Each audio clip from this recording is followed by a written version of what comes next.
Good morning. This interview is being conducted under the auspices of Washburn University Political Science Department and the Kansas Oral History Project. Joan Wagnon, former legislator, is the interviewer. David Heineman, Speaker Pro Tem of the Kansas House, is our videographer.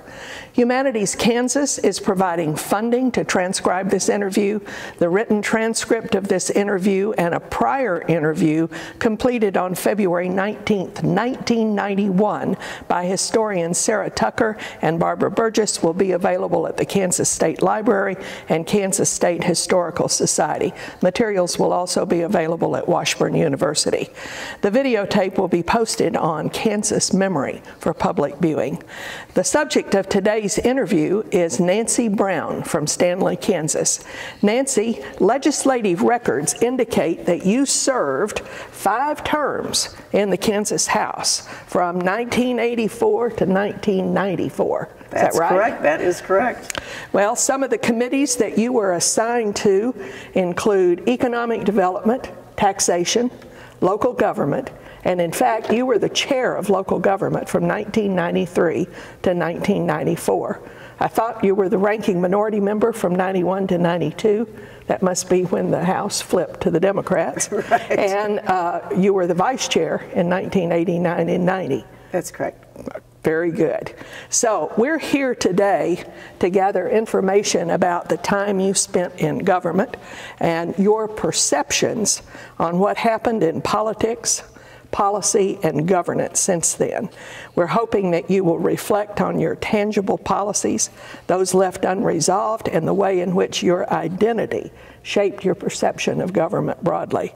We're also interested in what kind of positions you've held since you were in the legislature. Now, I've got a list of 20 questions that we've worked out with the organizations that are involved, and this should take about half an hour to 90 minutes. Are you game? I'm game. I'm ready. Right. Well, if I remember, that's my biggest concern. Well, it's been a while. It's been a while. It's been a while. In fact, this chamber has changed substantially. Significantly. Since we were in here. Absolutely. Yeah. So let's get started, and I'm going to ask you to talk a little bit about your background, just briefly. Where you grew up, what brought you to Topeka, why you got interested in politics. Can you just give me kind of a brief summary? I can. I actually moved to Kansas from Illinois in 1980, and I was elected to office in 1983. So I had a 3-year span to get to know Kansas, which was a very interesting time for me. But when I moved to Kansas from Illinois, I was leaving a place called Riverwoods, Illinois, and I was on the village council at that time, and I was going to run for mayor. Really? Right. And then my husband's company was sold, and they moved to Kansas, which is what brought us to Kansas. And I remember when I pulled into the driveway of my house, I met my next door neighbor, and he was actively involved in a problem in Stanley. And he said to me, I really kind of want you to get involved with politics in Kansas. I said, no way, I'm not, I'm done with that. He said, no, just come to some meetings with me. And I said, I just moved here. I'm not really interested in getting involved in anything right now. But the Stanley Sewer Crisis was going on, and the Stanley Sewer Crisis, what that was at the time, was the county commissioners had decided that they were going to put high fees on the residents of Stanley.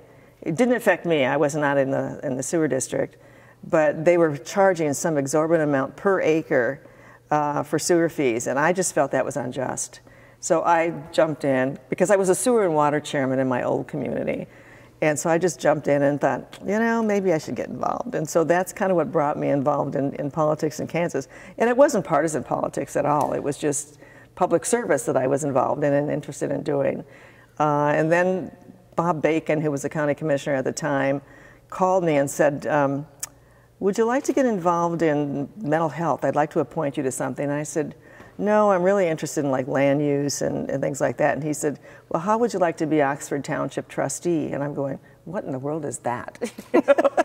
So I said, sure, I'm game for that. And so that kind of brought me into legislation and coming up to Topeka and doing things for the people in my district. I kind of viewed that as being mayor of the unincorporated area. So that's really kind of how I got involved in Kansas politics.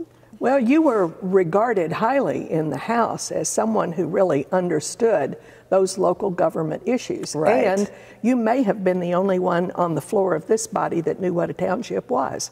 Well, and I actually started the Kansas Association of Townships, which was kind of funny, because here I was, a girl from Illinois who didn't get involved in townships in Illinois. And then I got involved in the National Association of Towns and Townships, which was a wonderful opportunity for me at the time, because I got involved in national government, something that I had not been involved with before. And so I met, presidents and I met President Ronald Reagan and George Bush, and they appointed me to FEMA, the Federal Emergency Management Agency Board. And so all of a sudden I jumped from this little township trustee to being actively involved in the national level as well as the state level. So it was kind of a real interesting time in my life for me. Did you have an educational background that prepared you to not at all. lead forth on sewers and land planning? And no, not at all. Actually, my background was in sociology. That was my degree. But I've always been interested in the underdog and people, and trying to find ways to help people advance their lives. And so I think that's really what kind of brought me into when things were unjust. I stepped in. Even as a young girl, that was kind of one of my interests.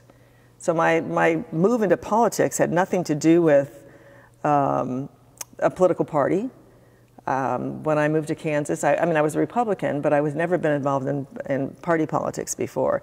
So many people in my delegation, the Johnson County delegation, really felt that I didn't earn my way, because I only lived here 3 years. And people would, when I was running, some people would say, who is she, and what is she doing here? She's from the North. And I'd go, the North? I'm from the Midwest. What are you talking about, North? But anyway, it was a fun time for me, and an interesting time, because I didn't even know what I was doing. How did you gain the confidence to work your way through the legislative process? Because for you to be a committee chair and a vice chair, you had to have developed a certain amount of skill. How did you maneuver in the legislature? Well, that was interesting, because I remember coming up here, and I remember the delegation basically did not support me. In the first place, I was in the only rural district in Johnson County, so my interest in government was very different from the rest of the delegation.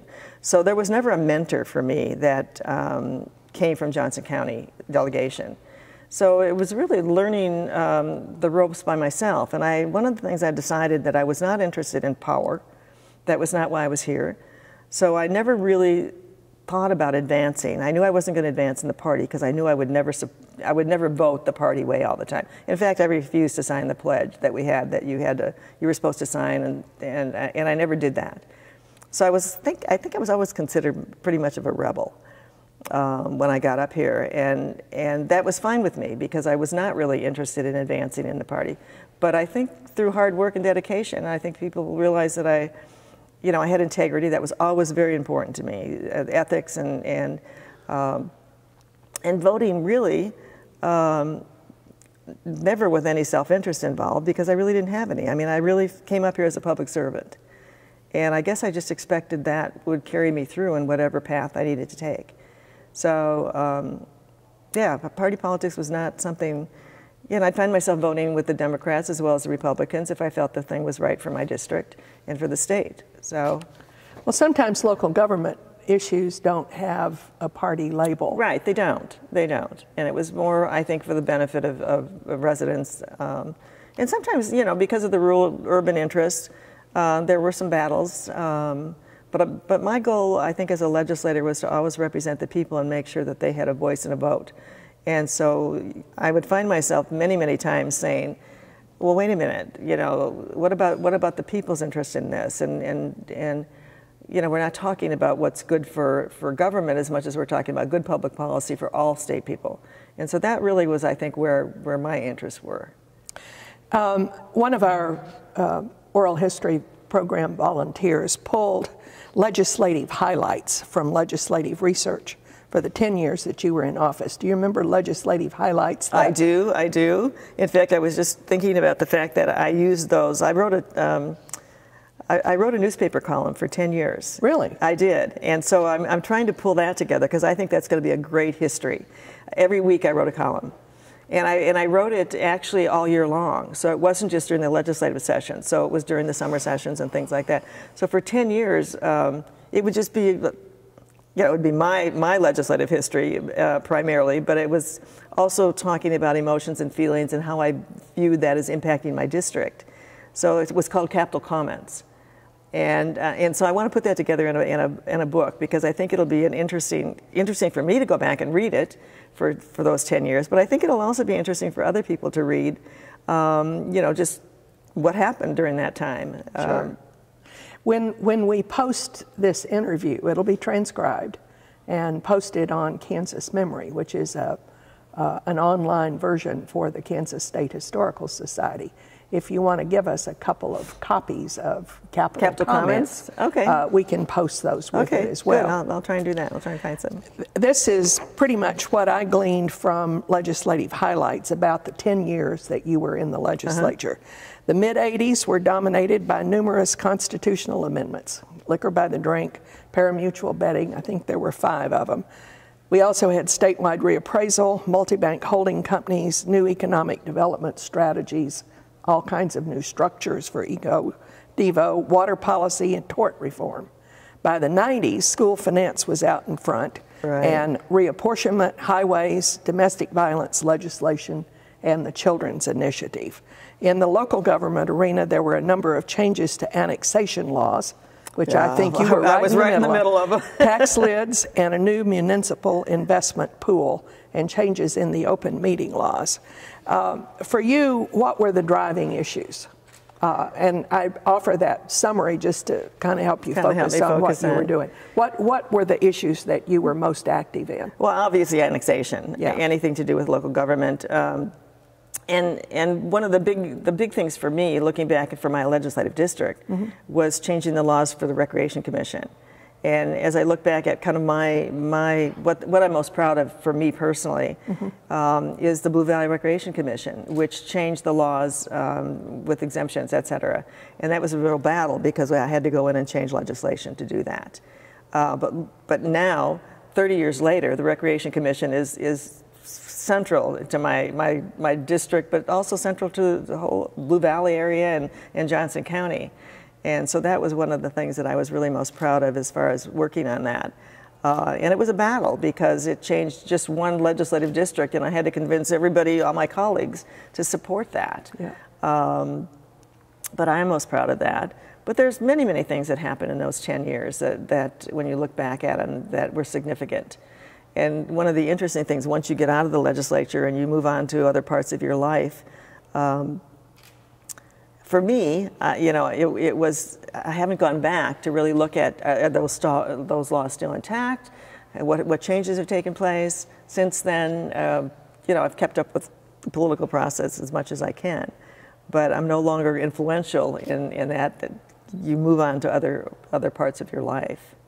So when you look back, though, local government issues, and particularly the Recreation Commission and annexation issues were the 2 that you're proudest of. Right, but I'm also proud of the things that we did for women. I mean, I think as we came in during that time, and you were part of that, the mammogram bill, some of the things that we did for children, and some of the bipartisan things that we did, I think were the group home laws that Gary Blumenthal and I worked on together, and some of those things that maybe seemed insignificant at the time compared to the whole entire state were very significant.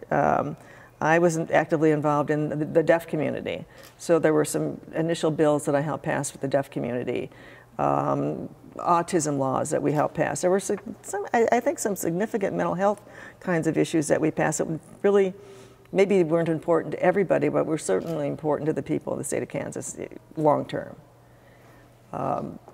It's a story of someone who feels good about her service in the legislature, isn't it? Absolutely, I do feel good about my service, and I think that I remember leaving the legislature at that last time and thinking, I don't remember ever really regretting anything I voted on. I mean, I remember some battles that we had, and I remember the special education, all night long sessions that we were involved in. I remember saying, I'm not going to support the Republican position at that time because I really felt there wasn't enough money in special ed, and I remember everybody being mad at me. I was one of those holdout votes that, you know, at the end.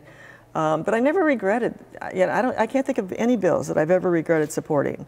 And I don't know how many people can say that. I never felt that I sold a vote, I traded a vote, I wished I would have voted somewhere different. I mean, I think and this is how I live my life, I think that you know, you do the best you can with the information that you have, and not always do you have the correct information, but I left never regretting a vote that I made. And I think that's a good thing. That's remarkable. Did you have any interaction with the governor's office? There, I think you served with 4 governors. I did. You had Hayden, Carlin? I had Hayden, Carlin, Graves. Oh. You did have Graves, yeah. And Sebelius? No, she wasn't there she yet. was after. Maybe 3 governors. Yeah. And it was all interesting. I would like to think that I was friends with all of them. And Finney. She's the one. Finney. So I had Finney. There were 4. Yeah, there were 4. And I was appointed, you know, I chaired the State Emergency Response Commission, which was a state group. And I served under Finney at that point in time. She fired me, by the way, but that's all right. So I did interact, I think, with you know, even all of them, with Carlin, and I think I had good relationships with all of them. You know, I served on the State Emergency Medical Services Board, the State Emergency Response Commission I chaired. So I felt good about my state service as well as my individual legislative service. Good. It was kind of interesting because I became known in some respects as a hazardous materials expert, which is why I got involved in the State Emergency Response Commission. And Jack Walker, I was on a regional nuclear response commission. And then I was on FEMA. And looking back, you go, now how did all that happen? You know? But that was part of my public service time, and that too was something that I was proud of. Good. I want to switch gears just a little bit and talk about personal identity. Okay. Personal identity is loosely defined as gender, age, race, class, sex or gender orientation, marital status, so forth. You know, how are you personally identified? Did your personal identity influence your ability to pass policy or work with fellow legislators or to provide constituent services? Yes. You know, my background, certainly I came from a dysfunctional family and was not involved in politics. This was not something that my family pushed, or I was the first person in my family that ever went to college. And that kind of caused an interesting division in the family. And I guess when you're involved in things like sociology and you're involved in people issues and people problems, I mean, you end up with an identity as far as working for people and trying to figure out where people are in their lives, and that was part of my identity, I think. So I think my role as a young person, I was always very actively involved in my church, and so being involved in helping other people and humanity and social justice issues certainly impacted my identity as a person. And even in the legislature, it was interesting because at the time when we were here, women were just starting to really become involved in the legislature, and there were very few of us. And so I think we were trailblazers. I think that we were people that came in and changed some of the systems. And I remember the only time I really was interested in power was when the women got together and we felt that we could do something as women and join, and we did. We worked across party lines. We did. And I think that was probably an interesting time for all of us because of our gender. And I remember every once in a while we would gather in a corner and the men would get concerned about what we were doing, and we'd go back to our desks and people would say, what are you women doing down there? And we were really doing nothing but making them mad and irritated and wondering what we were doing. And I liked that power part of that. It was like, you don't know what we're doing. You know? But we did some good things as women. We did. And I always felt that, you know, the children's issues, and not that they were women's issues. I mean, I wasn't really in, you know, I'm a feminist, but I wasn't really thinking that at the point in time that I'm going to change, you know, issues for women. I think it was just something that we leaned to and gravitated to as women as part of our identity. Well, and that was a time when the number of women in the mid-70s doubled from 4 to 9, doubled again in the 80s, and doubled again in the 90s. Right. So people began to notice there were women here. Well, and I didn't realize this until later, but I was the first woman legislator in the House to be elected from Johnson County, one of the most progressive counties in the state. Really? And you know, when somebody told me that, I thought, no, that can't be true. I mean, Jan Myers was from Johnson County, but she was the first state senator to be elected. Right. But I was the first House member, and I thought, isn't that interesting? That certainly people should have run before me. Well, let me just give you a couple of questions just to explore this personal identity bit a little bit. Did you ever have a committee assignment or some task that was assigned to you that you thought were functions of your personal identity? In other words, did they put you on something because you were a woman or because, you know, you were a churchgoer? Did it ever enter into how you were assigned committees or? Well, I do think that ending up being involved in local government was assigned to me because of my identity as somebody who really was involved in rural and government issues. Right. Some of the early committee assignments I felt I was assigned to because they didn't know what to do with me and they didn't know me, and you know, and so like government organization or some of those computers I think I was involved with. No, and I never really requested any. I mean, you could go in and request assignments, and I never really requested major assignments. I just felt I could serve wherever I was appointed, but I did want to be involved in local government, and ultimately I was. And I remember that you and I sponsored a big gathering of women. Talk about that. Well, you know, I always loved working across party lines because I think that was important for us. Yes, it was. And so whenever we had a chance to do something like that, I took advantage of that. And we were talking earlier about relationships and friendships, and we served at a time when, regardless of our party affiliations, we had opportunities as women to gather and get together, and that was important to me, that we reach across party lines and that we bring women together and form kind of coalitions. And I think those were beneficial because when there were bills that were really important to us, we could reach across the aisles to our friends and say, you know, we're doing this, could you help us? And I think that was part of it. But go on and tell me what you remember about that. I think we rented Heritage Hall. We did. Out at the Expo Center and brought a whole group of people in. Didn't we get a bunch of lobbyists to pay for it? Yes, we did. That was probably pretty gutsy of us at the time. It probably was. Yeah. And it was a social event. Right. And we just believed that we needed to know each other. Right. As women, as individuals. And I think it led to my co-sponsoring some bills with Rochelle Cronister, who was the head of the Republican Party. Right. No, I remember with great fondness those days when we could reach across the aisle and ask for support from it. And I really think we gave it where we could for certain bills. And I'm not sure that would happen today. It's a lot more partisan, I think. Very much more partisan, and I think very, it's just maybe a lack of respect for the public service and public policy, which really bothers me. I think people are more into politics and power than sometimes public service. But you moved from just being a rank and file legislator representing a fairly rural district in Johnson County to being a leader. You were a vice chair of a committee, you were a ranking member on a committee, you became the chair of the local government committee. Was your leadership in that committee in any way influenced by personal identity?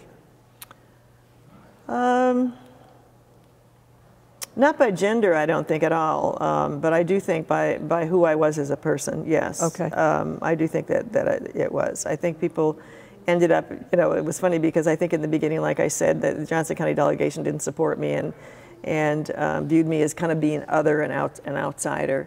And I think when you go through a process like that, you have to gain respect and earn respect. I was always relatively outspoken and not too quiet about things. But I think ultimately, in fact, when I left, I remember even the lobbyists would write and say things like, you were tough sometimes to work with, but we always respected your integrity. And I think that was something that you earned, and that became part of my identity. People knew I wasn't going to trade votes. People knew I wasn't going to do, things for personal gain. So I think my personal identity became a person of integrity. And as a result, I think people worked with me and viewed me somewhat differently. And with serving as in a leadership position, that was never anything that I really aspired to. I just wanted to be in a position and place where I could use my influence to change things. And that's been I think that's been my mantra all through life. I mean, that being in a leadership position allows you opportunities to help people in ways that the rank and file can't always help. And so that was one of my goals. Do you think that was unusual in the legislators of that time, or was that why people came to the legislature? Oh, no, I think people came to the legislature to enact good public policy. I think that was a period of time that looking back, the majority of people that I knew in the House and in the Senate were here with all the best intentions. It was not a time where I think people were interested in policy and power as much. I mean, certainly we all know legislators that were interested in power, and that's not a bad thing. I mean, I think power can be a good thing if you use it the right way. And I think at the time when we were serving, people really were interested in public policy, and they really were interested in the state. They were not interested in things being here for themselves. And that was a blessing of the time that I think we served. And I don't see that as much now when the infighting and the struggles about political parties just baffle me sometimes and concern me, actually. Yeah. You had school-age children, I recall. I did. But I also had a wonderful mother-in-law who moved into my house. So that was my support system. I mean, my husband was very supportive of what I was doing. But I also had a great mother-in-law who moved in on Mondays and left on Fridays. And I don't think I could have done that without having, I don't think I could have left my children without having my mother-in-law part of my life. That was a period, I mean, the legislature has always met in Topeka. Right. So if you want to be part of the legislature, you have to go to Topeka. Right. But that was always given as one of the barriers to women's participation. Absolutely. You resolved that how? Well, your mother-in-law for one, but what else did you do? Right. Well, I had a great support system in my community, and I had great neighbors, and I had great people who would take my kids different places. I mean, I made sure, because I didn't live that far away, an hour and a half or an hour, 15 minutes, I could drive back at night if I needed to for football games and activities of the kids. So I resolved it that way as well. And I tried to make my family as part, it was interesting, I tried to make them part of the legislative process as much as I could and shared things with them, and we'd have just table discussions about policy matters. Now my kids, they're both boys. I remember being in the dentist's office one day, and I heard this little kind of muttering off to the side, and this little guy said, oh, that's Representative Nancy Brown. And my kids go, oh man, we can't even get to the dentist without having somebody know our mother. I mean, so there were things like that you kind of go, oh, am I warping my kids by having a mother that people knew? And I remember one time I spoke to the KU when they were at the University of Kansas, and both boys were big. Jason was 6'5" and Derek was 6'8". And I said, you don't really hear me speak very much. Why don't you come over when I'm talking about the political process or whatever? And they said, oh, man, okay, well, come if you don't introduce us. I said, okay. So I give my talk, and at the end of the talk, I go, oh, by the way, I'd like you to meet my 2 bodyguards. So did you really? I did. I said, so Derek and Jason Brown, would you please stand up? And I mean, everybody knew they were my sons by that time. And I thought they were going to really, they were not happy with me at that period of time. So would you have gone on to higher office if would the family situation have kept you from going into further political efforts? No, they wouldn't have kept me from doing that. I just really felt that I was doing what I needed to do at the time. And when I left the legislature, you might recall, I served for another 8 years as the executive director of the Women's Legislative Network of the National Conference of State Legislatures. So I continued in being involved in the process and ended up really enjoying that because I was working with legislators all over the nation. And sometimes worldwide. I mean, we attended several meetings and did several trips elsewhere in Germany, and I went to South America. So I continued what I would consider public service. And actually, my whole life has been involved in public service, sure. And the legislature was just one of those junctures of service. And so then I served as the executive director of the National Conference of State Legislatures, and then I served my church globally and traveled all over the world doing mission work. So my whole life has the things that I've learned in the legislature I was able to take and transpose into other parts of my life as well.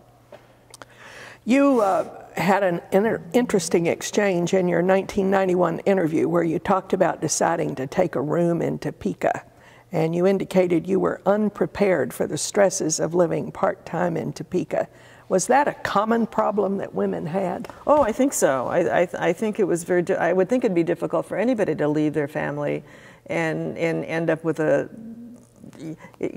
I think that living in the legislature for like 4 months out of the year is kind of a slice out of your life for the rest of the time, and I think it sets you apart from other people. So yeah, I think moving to Topeka.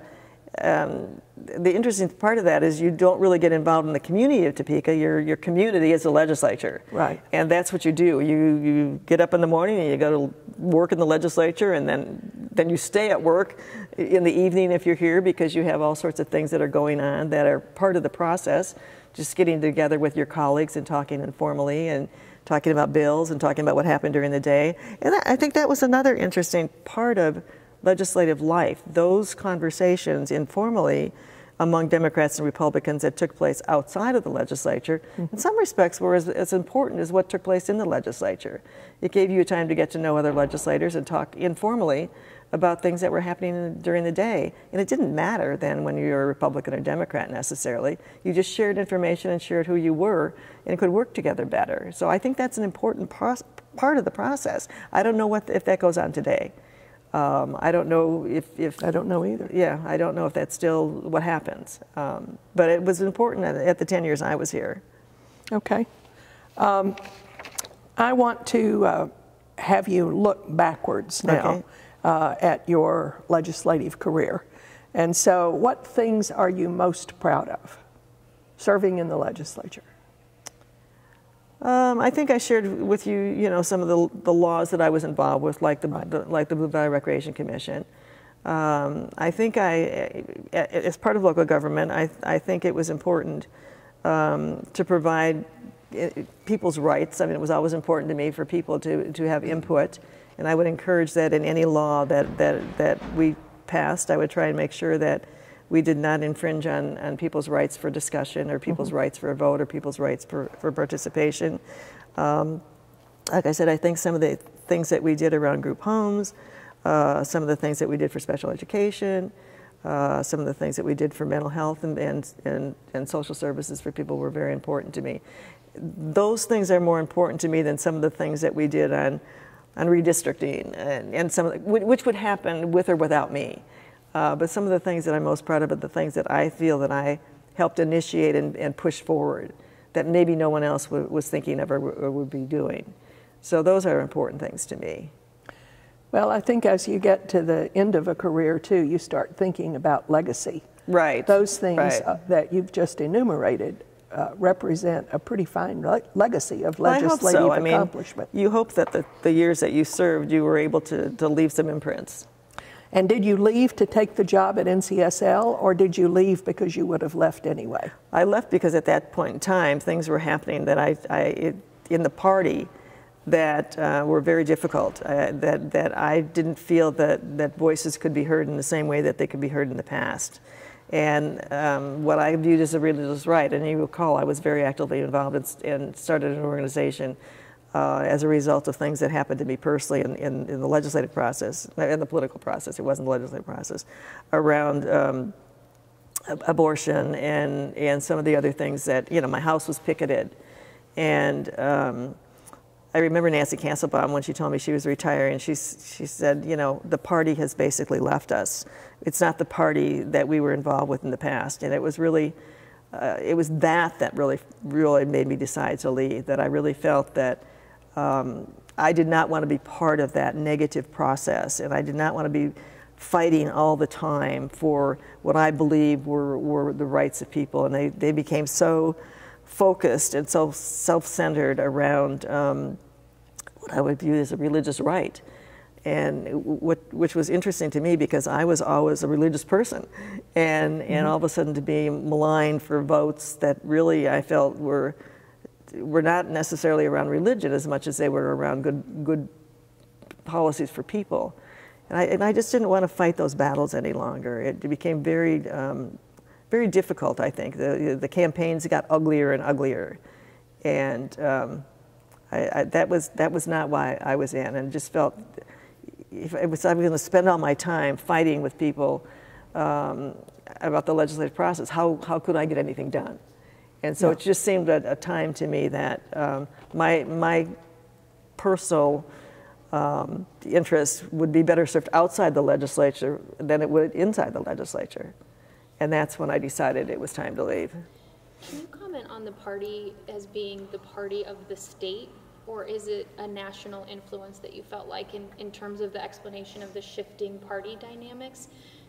Was that from a local level here in Kansas, or do you think that was a broader political movement across the country? I do think it was a political movement across the country, but I think Kansas, to me, it was so out of character for Kansas, because I viewed Kansas as a place where people could talk with one another and cared about one another, and life was good in Kansas, and to all of a sudden have these factions were just seemed out of character for me for the state of Kansas. And it's interesting because right now it's not out of, I mean, Kansas is known nationally for having all these little factions and people, but at the time we were here, that was not how it was. And it did become a national movement. Of course it did. It became a religious right national movement. The whole country was changing at that point. 1994 was a time when we saw the election of a speaker to the U.S. Congress House, right, who championed those things, and people just fell in line with that thinking. Yeah, and it was strange to me because it was not where I wanted to focus my energies any longer. Yeah. I've only got 2 or 3 more questions, and then Dr. Miller may have a question that she still wants to ask you. Do you think the policies you worked on during your time have changed? Are those changes lasting? I think some of them lasted. Certainly some of the social justice issues and some of the things around children and families that have lasted. We also now see what I consider some retro movements that some of the things that I think we fought for have come back again. 20 years later, we're still fighting them, and it's just amazing to me that. But it's not just Kansas. I mean, it's the whole country that I think is having some things that changes. Did you ever work for the state of Kansas? No. Did you ever work for the federal government? No. Did you ever work for a bureaucracy of any kind? No.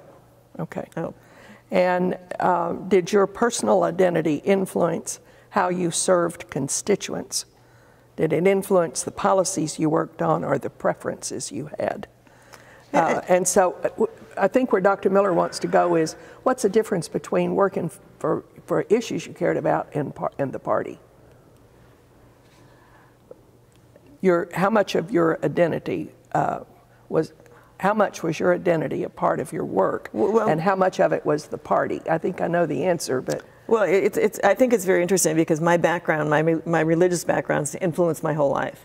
And as it does a lot of people. I mean, things that we don't even think about influence our lives.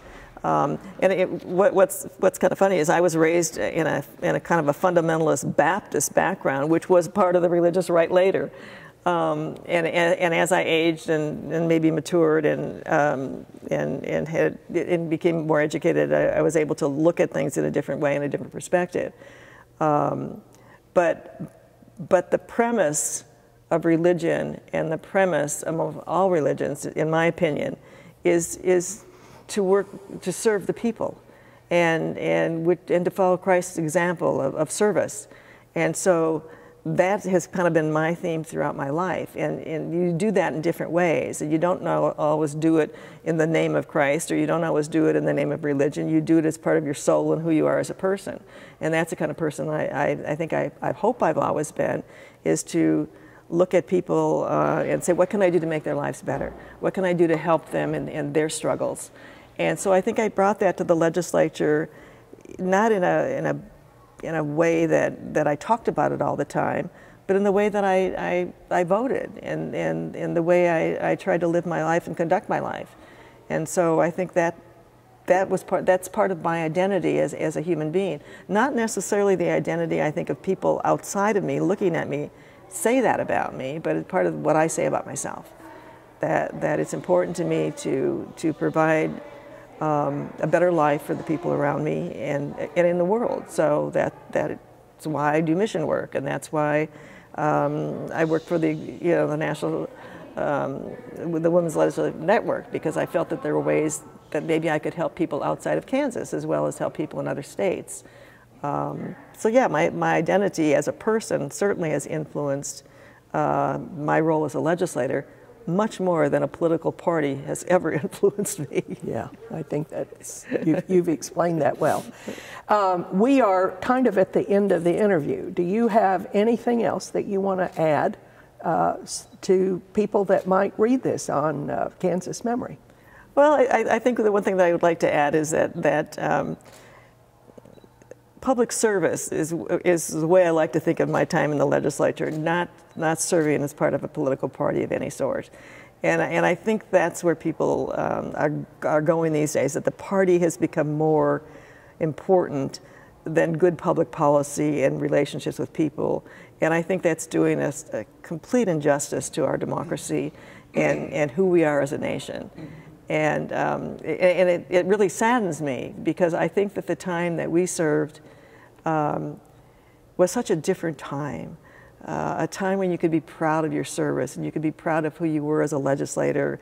And the party itself was very important to some people, and I don't want to diminish that, because a lot of people really came to the legislature because of their time in the party. That was not my experience at all. I would say at that point in time I was a proud Republican, but it wasn't my identity. And so I just wish this nation at this point in time could look back at democracy in an earlier time and realize that really why we're here is to enact good public policy for the goods of all people, Democrats, Republicans, old, young, poor, wealthy, and that's not what I see happening in the nation right now. Yeah.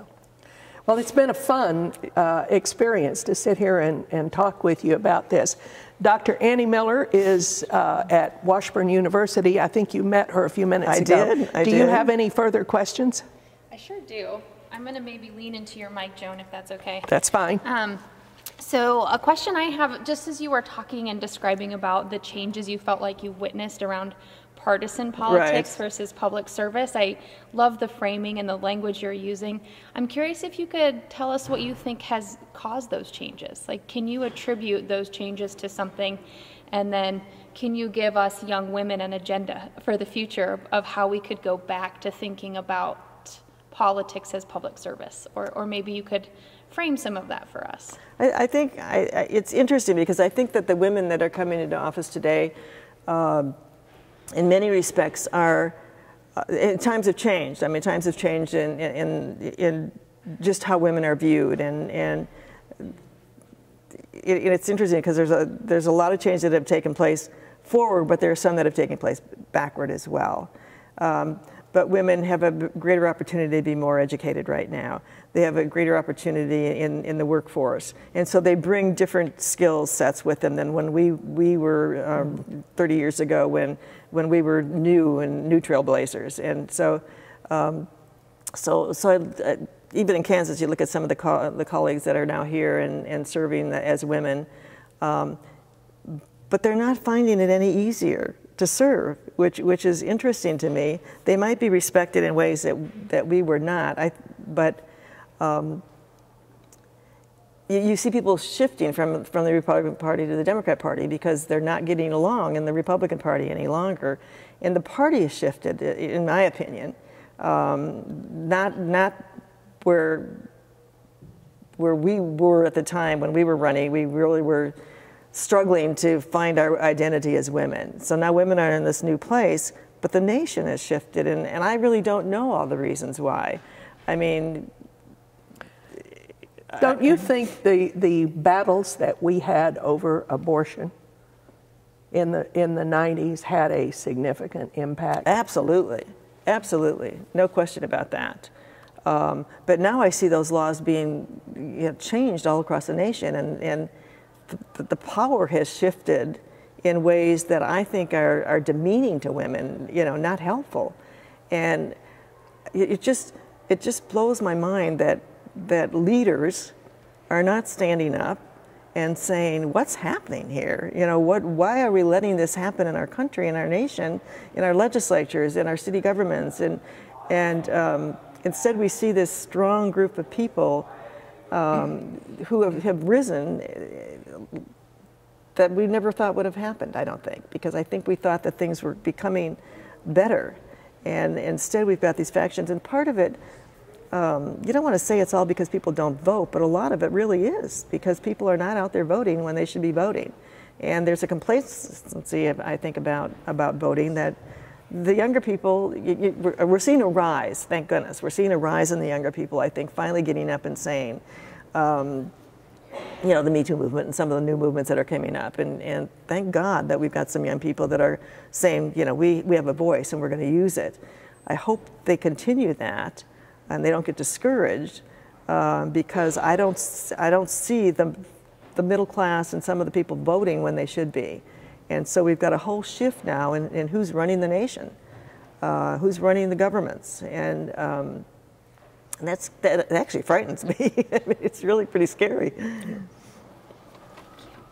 Nancy, this has been a lot of fun. It has been great. I've really enjoyed it. We have enjoyed one another's company over the last decades. Yeah, decades. And I'm just glad that you are willing to come in and do this. And as you look around and see, these chambers don't look the same as they did when we were here. They don't. But there's some good ghosts in here, too. There's some very good ghosts. Thank you very much. Thank you for having me. I really appreciate it. Enjoyed it.